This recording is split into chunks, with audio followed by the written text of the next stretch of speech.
Hello everyone, welcome back to GGN. This is part 2 of this news bulletin for today, September 18th, 2012. And this is my website. If you're new, Global Government News. I have a poll up here. What was the production and coverage of the anti-Muslim film A Ploy by Zionists to incite anger towards the U.S. for not supporting an Israeli attack on Iran? So far, the majority are saying yes, followed by maybe. The links will be posted in YouTube's video description, so I advise you to check those out if you have time.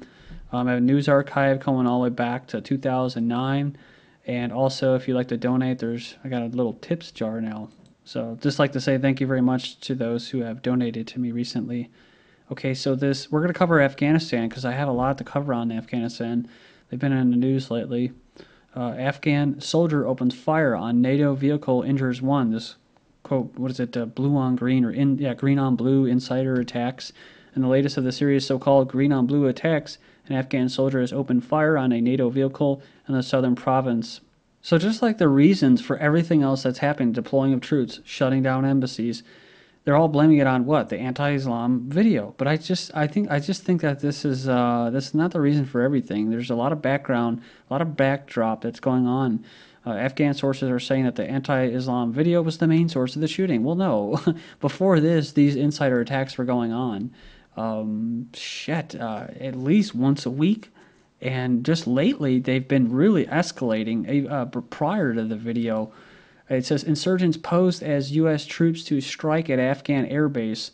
This is, of course, when they're supposed to be pulling out prior to 2014.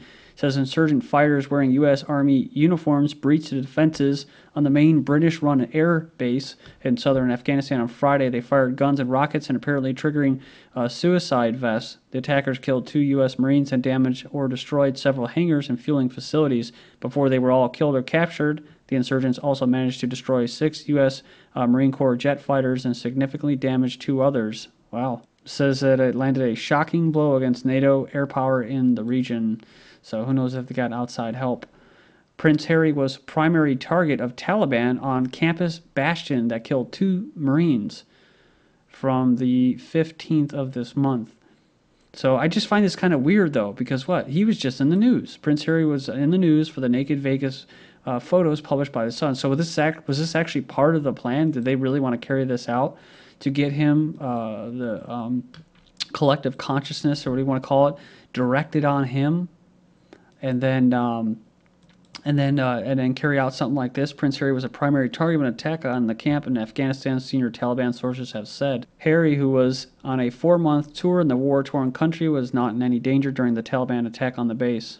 And of course, now you have his brothers and Kate are now in the media for those pictures and stuff like that. So I think there's something more that's going on there. Maybe they're going to have something in the future with the royal family. They're just trying to get all that attention. It's all about focus, getting that attention. I mean, it really does mean something when they use the media and they use stories like these to get people's attention towards them, to empathize with them for whatever reason. So just look for that possibly in the near future. So this article, we just talked about insurgents posing as U.S. troops to strike at an Afghan base. Then I saw this article from the 16th. Afghan policeman faked injury to kill UK soldiers. The killer of 2 British soldiers shot in Afghanistan on Saturday lured them to his side with a fake injury before firing on them. So pretty sneaky attacks here. They're getting more clever. And it says 6 troops die in weekend. Afghan insider attacks as NATO airstrike kills 8 women and girls. Sunday, bringing the number of NATO deaths caused by supposedly allied Afghans over the weekend. In all, 8 Foreign Service members have been killed over the last 3 days by Afghan forces disguised in military uniforms. So as far as those airstrikes that killed the 8 women, NATO initially claimed that they had positively identified hostile intent from the unarmed women before the attack and labeled them all insurgents. They later expressed regret and claimed the deaths were unintentional. Then, on the same issue, a Marine predicted insider attack on Afghan base to his family. In a heart-wrenching interview with the Long Island family of the 21-year-old Marine, Greg Buckley Jr., the father revealed his son knew of an insider attack on Afghanistan base that ultimately killed him. He's quoted as saying, "He told me, if I have to stay here until November, I'm not going to come home," Greg Buckley Sr. told CNN in an interview on Sunday. He said when the father said he didn't understand, the Marine allegedly said, "You've got to be able to tell Mom and Justin and Shane that I am, going to be killed over here. And when the father asked if it was out in the field, Buckley Jr. said, no, in our base. The Marine was killed last month by an Afghan officer he was training in anticipation of the U.S. withdrawal from Afghanistan in 2014. The two had reportedly shared a meal just before Buckley Jr. was killed. So how would you like that? How would you like to face that? I mean, one thing, World War II, you know who the Germans are, you know who Japanese are. Vietnam, you can tell who the, quote, enemy was. I mean, what the fuck is this? These guys, and I wonder why they lose their minds, or they're, you know, suicides, more suicides in Afghanistan than actual deaths related to combat. You're training people that you're supposed to be helping, and then they turn around you after you have a meal with them, and they kill you. You know? And I know it's all bullshit, that they shouldn't even be there to begin with, but it just, I mean, you got to think about these soldiers. I think that they're doing something patriotic. It's like to defend their freedom. It's like, man, dude, that's a bad rap, dude. That's a bad deal. So what are they doing? NATO scales back operations with Afghan forces after insider attacks and protests. NATO said Monday that it scaled back operations with Afghan soldiers and policemen to lower the risk of insider attacks. Really what they're talking about is Afghan soldiers. It says here, U.S. forces are told not to interact with the Afghan soldiers. American soldiers are denied permission to patrol with Afghan forces. So pretty big deal there. Panetta calls insider attacks on U.S. troops last gasp of frustrated Taliban. So they're desperate. So we know that the CIA, who this guy actually used to head up, right, helped create the Taliban through people like Brzezinski. These technocrats, these globalists, they play these chessboards games, right? But the pawns are these troops, these Marines that get blown up. The pawns are the farmer that gets blown up by a predator drone, or women and children after they get married and they see their new house blown up by a drone. And what's going on in Syria or Libya, those are all pawns in this chess game. And they think it's a big game, a big joke, right? Another pawn, how about the one that in Afghanistan, the U.S. soldier that went off base and just killed a family, like I think it was like 10 people. And he had already gone on his first or second, third duty for, tour, and he was already screened, raising red flags that the guy was just burnt out, and they kept sending him back, and that's what happened. So he's saying that the Taliban are desperate, that they're losing, right? It's a last grasp. So let's see. August 24th of this year, Taliban have greater influence on insider attacks, says U.S. Senior commander in Afghanistan made new allowances Thursday that Taliban influence could play a large role in attacks by Afghan security forces on Americans, saying that as many as 1/4 of the killings could be caused by Taliban infiltration or coercion from August 24th. But he reiterated that most such insider attacks still have been attributed to personal grievances and animosities. They're talking about U.S. occupation, right?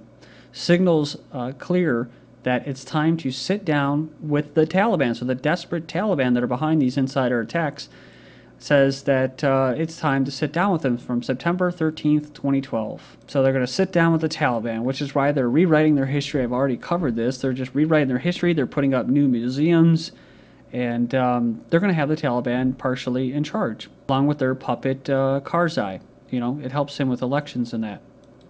Okay, then protesters try to storm the U.S. base in Kabul in Afghanistan and clash with police. So they're protesting, right? Burning cars and storming the gates. So they've already been pissed off anyways. But also you have Pakistan. U.S. confirms protest against drone strikes. So the United States has confirmed that the protests in Pakistan on August 24th were against the CIA drone strikes. From September 12th, Western support for Afghanistan war is collapsing. Survey shows large majorities in Europe and U.S. favor withdrawal or troop reduction, according to the Transatlantic Trends Survey. So is it just this anti-Islam video? Was it really that was the cause of all that? Or is it something else going on for a long time? Arabs sense weakness. So this is from a Jewish website, Israeli website. It says analysis says lack of serious American threat encourages Muslim rioters. So the wave of anti-West riots. See, and that's what they say when they say anti-West riots. Yeah, they show them burning flags and stuff like that. But they could be like in Egypt, where they're actually being paid, right? They're actually paid protesters. And other places, they're not exactly out there to end the United States or end the West. They just don't want the West encroaching on their sovereignty. That's all. They don't want drone strikes in their backyards. That's all. They're not that they're out to get them. They just don't want to be on the defense all the time. So they say the wave of anti-West riots that is sweeping through the Muslim world will gradually subside. They're saying that the street sensed that it had the government's support and went wild. After basically they allowed, I guess they're saying they allowed it to happen.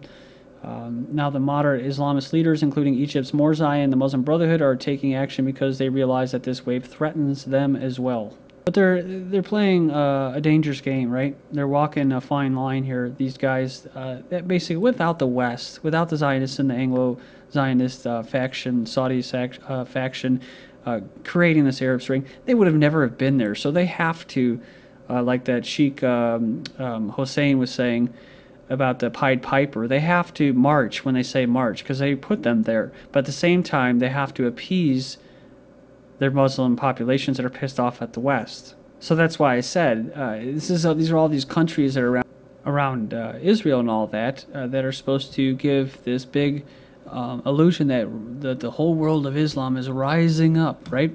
So this is what we're seeing, and they have to try to walk that line there. But like I said, they're going to end up getting left out and hung, like Gaddafi was. Actually, Saddam was hung, and Gaddafi was raped and killed by the same people that the West is backing, Al-Qaeda, and same people that were fighting. So Mideast unrest intensifies debate on U.S. intervention in Syria. So again, this is supposed to be coming from the West, should be giving you some truth and journalistic integrity, right? New York Times, Washington Post.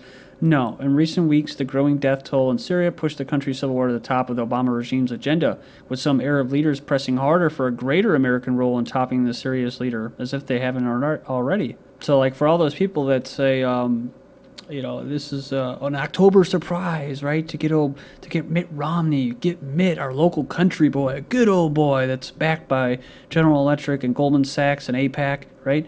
We want to get him in the office. Well, Obama's the same way, right? He's got to pay off and bring some return on investment to his owners, which are the same as Mitt Romney or any other third party.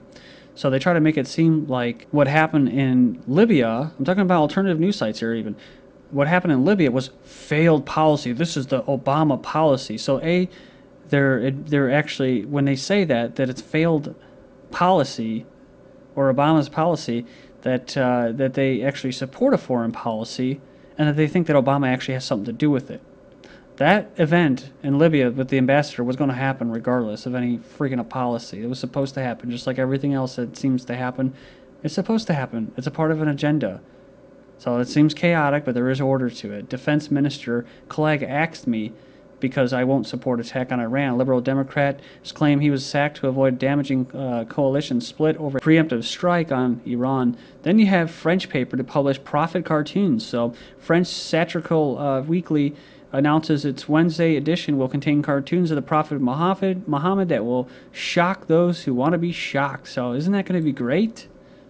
So this is coming out of France, which is spearheading the whole terrorist rebel invasion of Syria, along with a Jewish website. So then you have Iran resurrects Salman Rushdie threat.